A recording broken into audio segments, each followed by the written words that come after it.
दोस्तों इमेजिन करिए आपका एक घर है जहाँ पे आपकी फैमिली बरसों से रहती है। एक दिन अचानक से आपके दरवाजे पे दुनिया का सबसे पावरफुल इंसान आता है और वो आपसे कहता है कि ये घर मुझे बेच दो वरना मैं तुम्हारे पूरे मोहल्ले का दाना पानी बंद कर दूंगा। ये सुनने में किसी मूवी का सीन लगता है ना, लेकिन 2026 की जनवरी में ये दुनिया की जियो पॉलिटिक्स है। President Trump's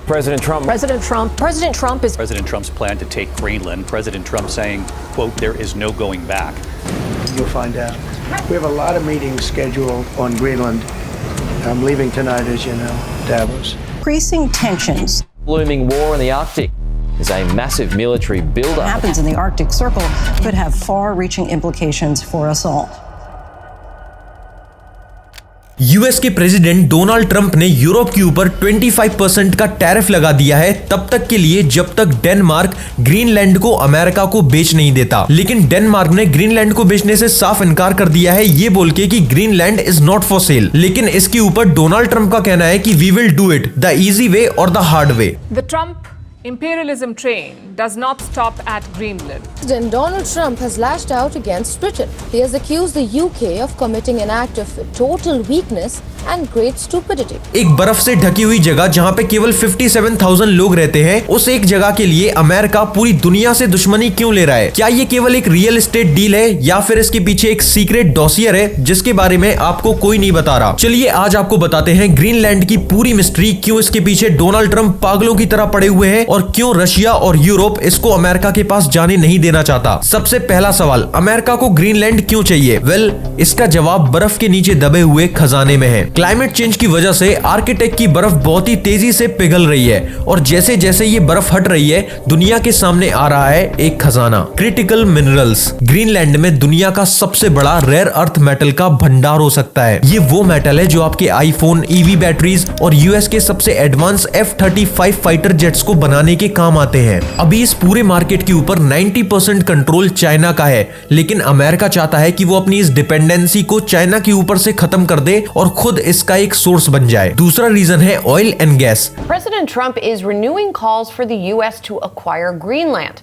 The president says his team is considering a range of options to make the self-governing Danish territory a part of the United States. Trump has cited the territory's importance for U.S. national security, but of course there are other reasons. US की geological survey report के हिसाब से Greenland के अंदर 31 billion barrel oil हो सकता है। ये इतना ज्यादा है कि अमेरिका की एनर्जी सिक्योरिटी हमेशा के लिए फिक्स हो जाएगी, यानी उन्हें इसके बाद कहीं पे भी ऑयल ढूंढने की या फिर एनर्जी के रिसोर्सेज ढूंढने की कोई जरूरत नहीं है। यानी अगर इन्हें ये मिल गया तो इन्हें कभी भी किसी के भी ऊपर ऑयल और एनर्जी के लिए डिपेंड नहीं होना पड़ेगा। तीसरा पॉइंट है ग्रीनलैंड की लोकेशन। अब ये बात केवल पैसों की नहीं है, बल्कि बात है दुनिया के ऊपर अपने कंट्रोल की, अपने दबदबे की। जियोपॉलिटिकली ग्रीनलैंड एक नेचुरल एयरक्राफ्ट कैरियर की तरह है। अगर अमेरिका को इसके ऊपर अपना पूरा कंट्रोल मिल गया तो वो रशिया के किसी भी सबमरीन या शिप को अटलांटिक ओशियन में कभी घुसने ही नहीं देगा। इस कॉरिडोर को कहते हैं ग्यूक गैप। अब ट्रंप का जो मेन डर है वो रशिया या यूरोप से नहीं है बल्कि चाइना से है, क्योंकि ट्रंप को ये लगता है कि अगर अमेरिका ने ग्रीनलैंड को नहीं खरीदा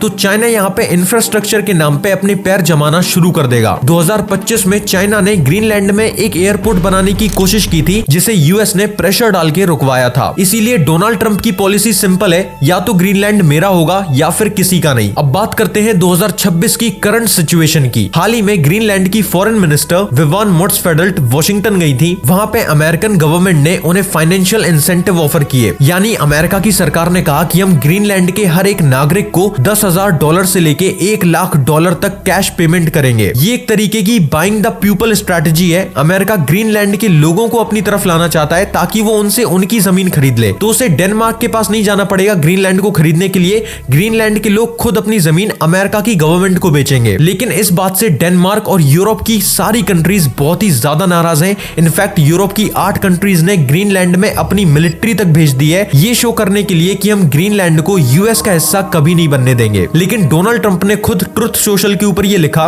it is the time and it will be done. लेकिन दोस्तों मेरा सवाल यहाँ पे ये है कि क्या किसी देश की आजादी को पैसों से खरीदा जा सकता है? आज ये ग्रीनलैंड के साथ हो रहा है क्योंकि वहां पे रिच मिनरल्स और रेयर मेटल्स मिल रहे हैं, लेकिन कल को कोई और कंट्री भी हो सकती है जहां पे ऐसे ही रिच मिनरल्स और रेयर मेटल्स मिल जाएंगे। क्या हम एक ऐसे इंपीरियल एरा में कदम रख चुके हैं जहां पे पावरफुल कंट्रीज के लिए इंटरनेशनल लॉस मायने नहीं रखते। ग्रीनलैंड के लोग डेनमार्क से आजादी चाहते हैं, लेकिन वो लोग अमेरिका के 51st स्टेट नहीं बनना चाहते। लेकिन इस जियोपॉलिटिकल वॉर में उनकी आवाज कोई नहीं सुन रहा। उनको क्या चाहिए इसकी किसी को नहीं पड़ी। Have been and are still being done in colonial and decolonial nations. More and more things are just being shown now because people are more aware of their rights and more aware of the rights that are being violated.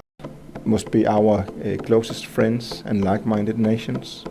And then if other countries want to invest in Greenland and in our way, we are open for business.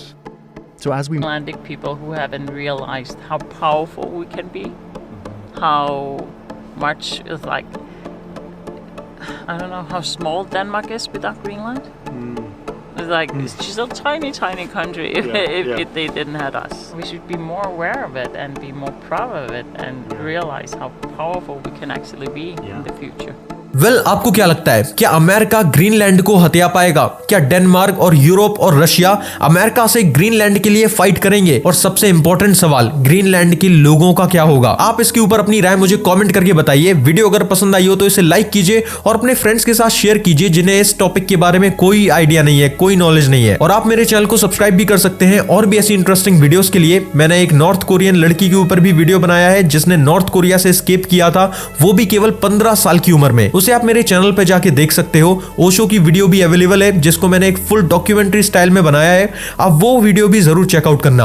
हम मिलते हैं फिर से किसी नई video के अंदर, तब तक के लिए गुड बाय।